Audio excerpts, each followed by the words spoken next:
You know, I never bothered to cover that other video Razorfist did on the Civil War. The one that came about because Nikki Haley, then a presidential candidate, was asked about the Civil War and responded with this. What was the cause of the United States Civil War?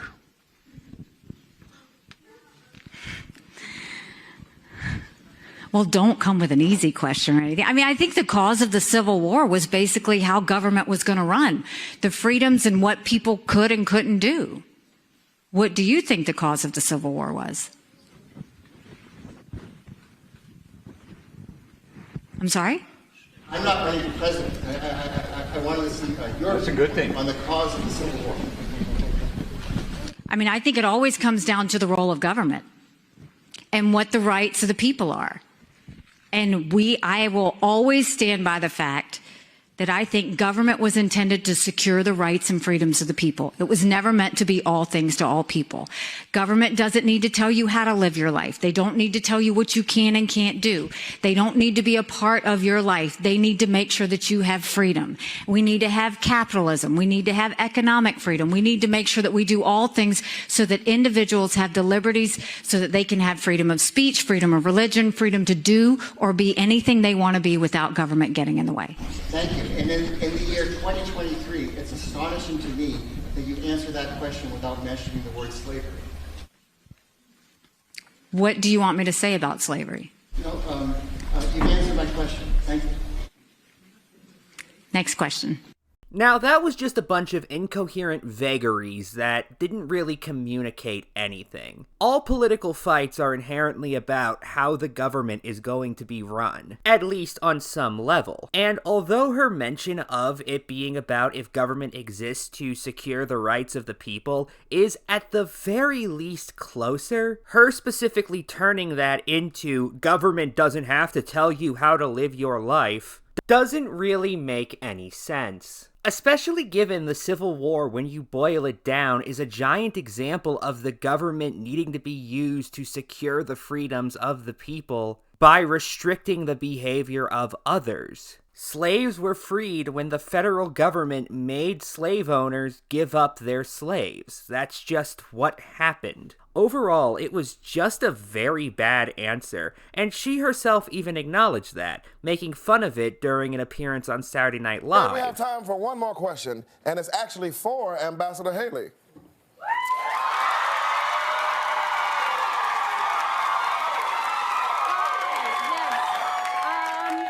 Curious, what would you say was the main cause of the Civil War? And do you think it starts with an S and ends with a lavery? Yep, I probably should have said that the first time. However, Razorfist didn't like this answer for his own reason. You see, he actually believes the Civil War wasn't about slavery. Here's him justifying that view while also discussing a common rebuttal to the states' rights argument. Take this goddamn goof on Twitter regurgitating the tiresome refrain of a states' right to what?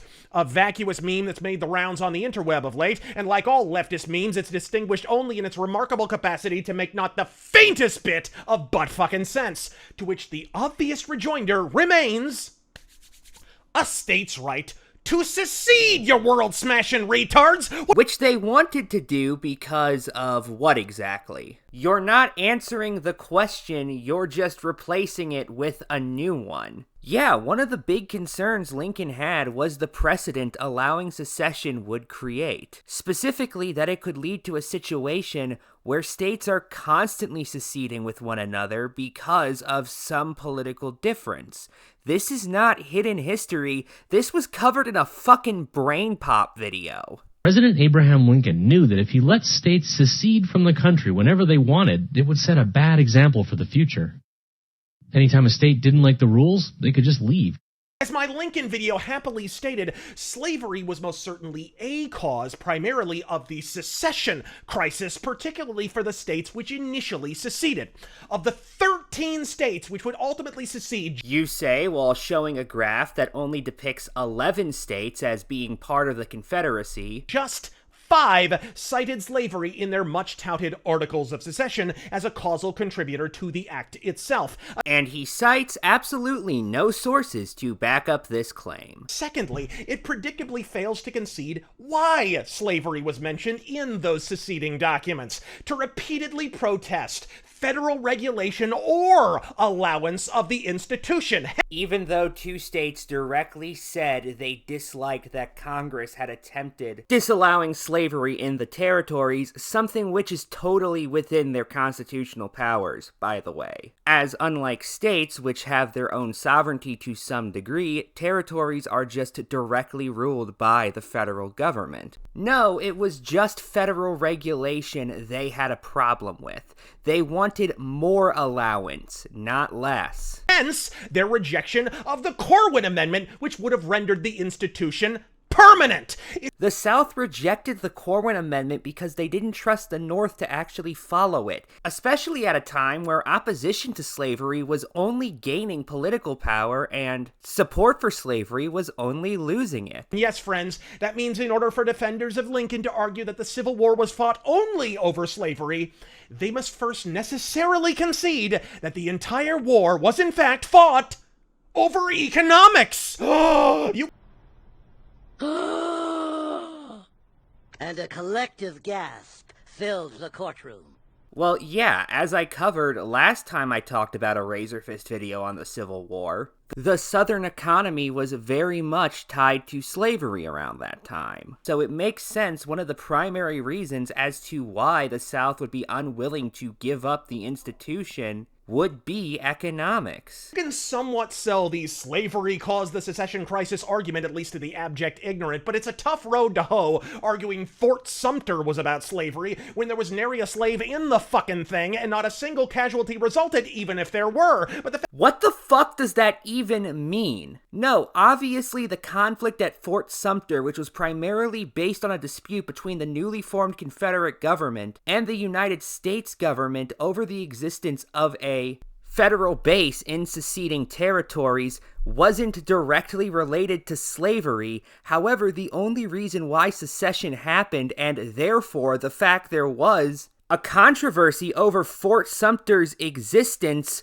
was slavery. Yes, I'm sure that not everything that happened in the Confederacy was specifically because of a single-minded focus on slavery in all instances. However, the reason there even was a Confederacy in the first place was because of the existence of slavery. my follow-up to the original Lincoln video has been sort of broiling on the back burner for some time, but for the purposes of addressing the idiocy espoused by the team of trained orangutans that handle the Twitter account of the Chester-in-Chief, how not about slavery was the Civil War itself? Well, I mentioned Lincoln refusing to treat with a Confederate Peace Commission early on when things weren't looking so hot for the Union. What I planned to mention in the follow-up video is that a separate Confederate Peace Commission was dispatched late in the war, with the Union now firmly assuming a victor's posture. And this time, stinkin' Lincoln agreed. On the Union side were Lincoln himself and Secretary of State Seward.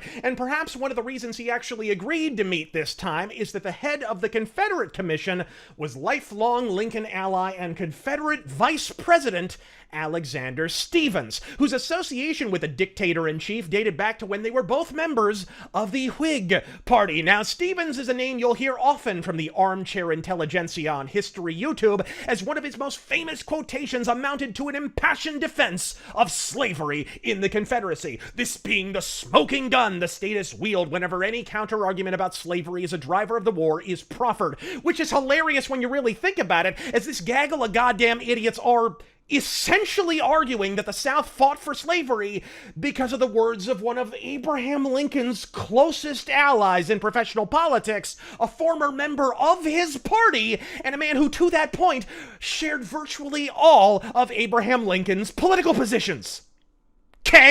Okay, so I'll ignore the fact you didn't provide a single piece of evidence for literally anything you just fucking said, and instead merely point out how that has nothing to do with the claim in question, and therefore your decision to bring it up just doesn't make any sense. Yeah, Alexander Stephens was a political ally of Abraham Lincoln's for a time when both were in the Whig Party. Although Stevens hadn't really even been in the same party as Lincoln for about a decade by this point, because as the Whig Party collapsed, Stevens joined the Democrats as opposed to the Republicans. But that doesn't mean this statement is inaccurate in any way regarding what the goals of the Confederacy were. I think you're trying to imply that there's some connection between Lincoln's and Stevens' views on slavery, but you mentioned how they were both members of the Whig Party, which was deeply divided over slavery. That's why the Republican Party was created, because of internal division within the Whig Party,